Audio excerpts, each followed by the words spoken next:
Hey, hey, hey, hey, hey, hey, hey. Alright guys. Kanina kababiyahe lang namin. Kaya medyo malinis na yung paligid namin. Kaso guys, mayroon namang 1/4 na dumating galing sa bayan. Dahil sabi ko nga, every noon tuwing hapon, may collection kami sa bodega na suki namin. Na mga sakang hapon o incheck o koreano. Alright, ayan, kaya may bagong dating na naman. Alright. Kaya nga tayo nakapag-video guys, alam nyo kung bakit. Di ba sinasabi ko na sa inyo, pag may kayamanan ng Pilipinas, isi-share ko sa inyo, di ba? Isi-share ko sa inyo, di ba? Yun ang pangako ko sa inyo. Para sabay natin tignan, sabay tayong manghihinayang. Alright? And guys, nakita mo yun. Nakita nito yung mga kayamanan ng Pilipinas. Yan, karamihan dyan na issue ko na sa inyo. Na i-content ko na yan, na i-video ko na yan para sa inyo. Ito yung bagong dating kasi. Kasi nga bagong dating yung karton, bagong dating yung stocks. Kaalis lang yung nanguleksyon, yung naghahakot papunta sa bayan yung anak ko. Nagdadrive na yun, kakaalis lang. Kaya ko nag-content ngayon at isi-share ko sa inyo. Para walang gulo. Walang istorbo, right? Yan, ito yung bagong dating guys. Nakita niyo ba to? Kayamanan ng Pilipinas. Sabay natin kalkalin, sabay natin tignan. Alright, sigurado manghinayang kayo. Guys, alam niyo ba to anong piyesa to? Oh, puro aroy po to. Pag sinibak po to, o pag kinahoy mo, pag kinatay mo, merong aparato sa loob. Alright. Lahat po to aloy. Iwan ko lang yun sa loob kung anong meron sa loob. Baka tanso pa nga, swerte. Kasi pag tanso, mahal po eh. Alright. Ayan, ayan, marami na kaming katayan guys oh. Ayan yung kayamanan ng Pilipinas. Ito yung bagong dating kanina guys kasama. Di ko alam kung boto sira. Okay. Kasama nilagay ko na lang kagad dyan. Ito dati na to eh. Nai-content ko na yun. Ito yung kasama guys. Alright. Ayan o. Ayan. Eto. Di ko alam kung anong sini ba to o LCD ba to o laptop o iPad. Tapos guys, ang maganda, may kasamang kumpiang di hapon. Ito yung gamit ng naglalaban-laban ng hapon nung araw na espada at saka kumbaga nagpensing lang. Ito yung pinaka sandata nila, yung pinaka bullet rope sa katawan, sa dibdib ginagamit to ganyan no. Ayan, pag espada tumatama na ganun pok. Walang talab. Alright.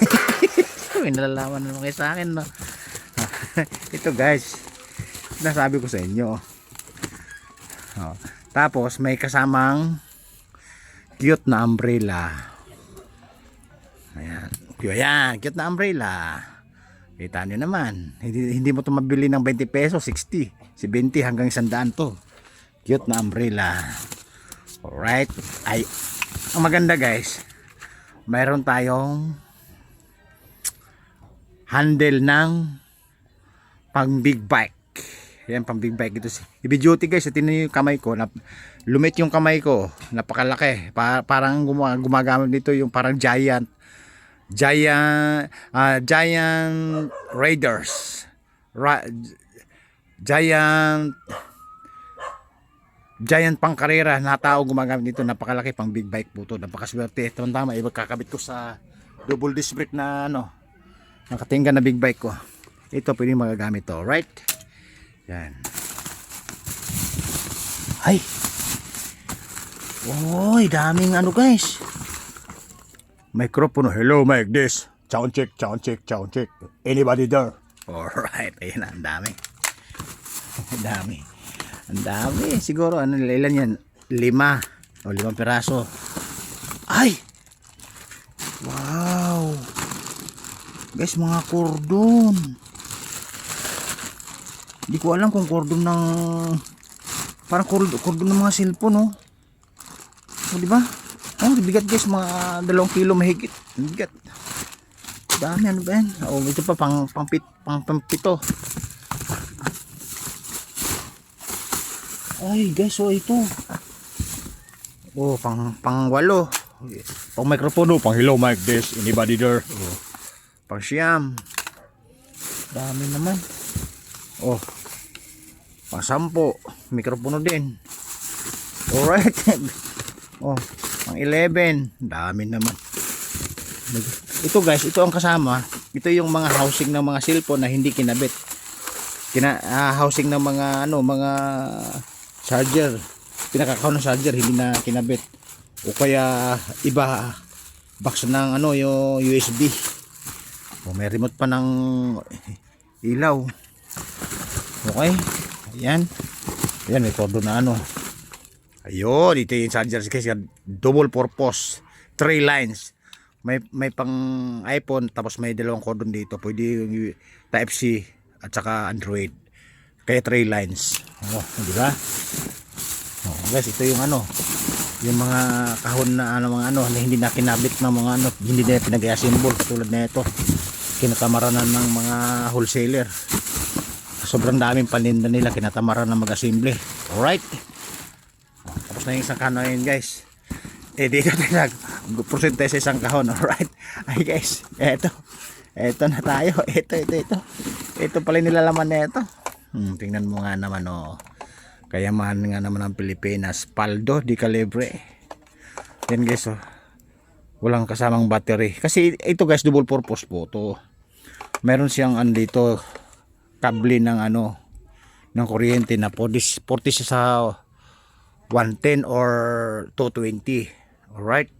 Ito 220 sa 110 sa kuryente po din sa battery. Okay. Ilan po siya? Isa. Dalawa. Ayan guys, legit may laman loob bago pa.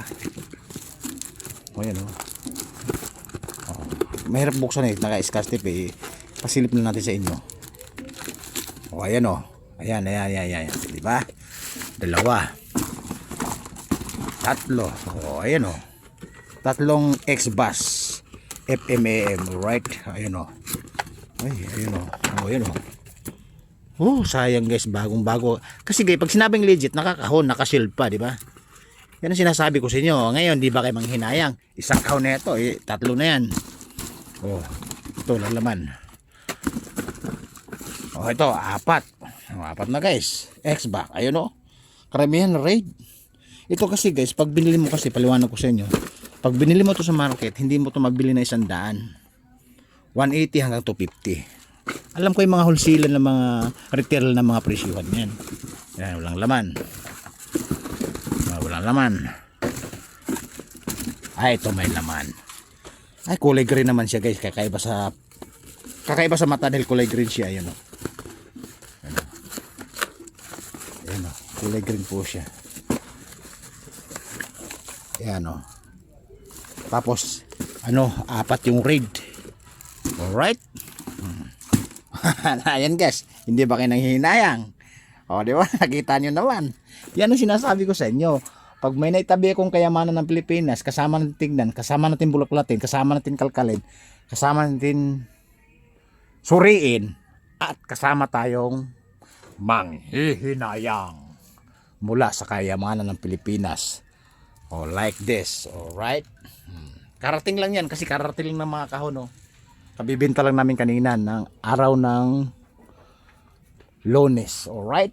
Kung nakita nyo may ibang video ko, di ba nag-upload ako nung nagbenta kami ng Lunes. Kanina ka-upload ko lang. Ito karating lang din mula sa bayan sa bodega namin. Kaya sinusyo ko lang sa inyo. Alright. Nanghinayang ba kayo? Hindi. Pero sayang talaga kasi wholesale po ito na mga kinukuhanan namin. Bodega sale. Kumbaga. Wholesale and retailer. Alright? Nakita ko sa inyo guys yung kayamanan ng Pilipinas ngayong gabi. Alright? Babu. Sayang naman. Sayang. Another sayang. Ayan Babu.